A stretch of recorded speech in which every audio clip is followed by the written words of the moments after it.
2 Corinthians 5:7 says, we walk by faith and not by sight.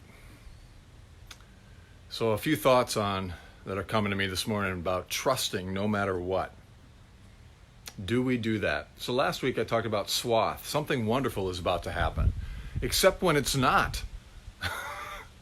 So I'm walking across my kitchen floor on Monday night, and my knee gives out, and I blow out my knee. And I'll probably need a little cartilage removal this week in surgery. That didn't seem very wonderful.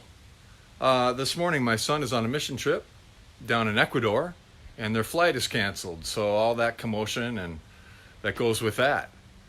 Well, is that good news? Is that bad news? Who knows? So I'm pondering this thing called trust, huh? And that we walk by faith and not by sight. Not just trusting in the Lord for salvation, forgiveness, but trusting life and trusting God for life, even when it seems like life isn't going like we would like life to go. So there's a parable coming to my mind, a parable of the Chinese farmer. It goes something like this.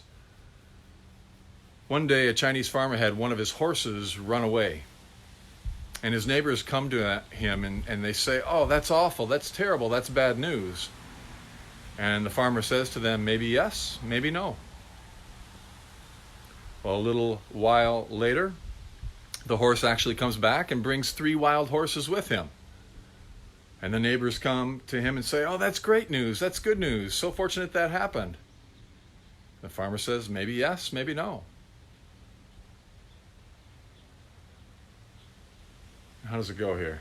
A little later on, his son tries to train one of the wild horses and break it in, and the son ends up getting bucked off the horse and breaking his own leg. And friends and family and neighbors come to the farmer and say, oh, that's terrible news, how awful. And the farmer says, maybe yes, maybe no.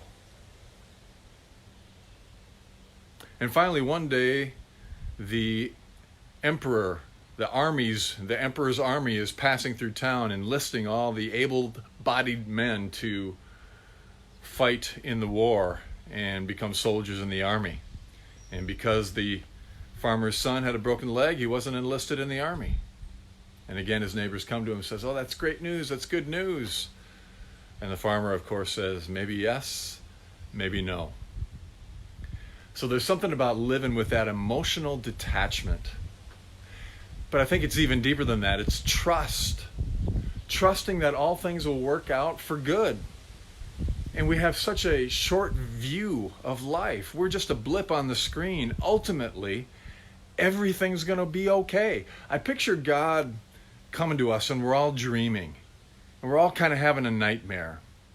And God comes to us and gently nudges us, kindly, nurturing, lovingly nudges us and tries to wake us up from the nightmare. And he says this, everything's going to be okay.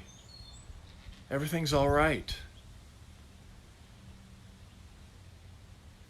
Do we trust?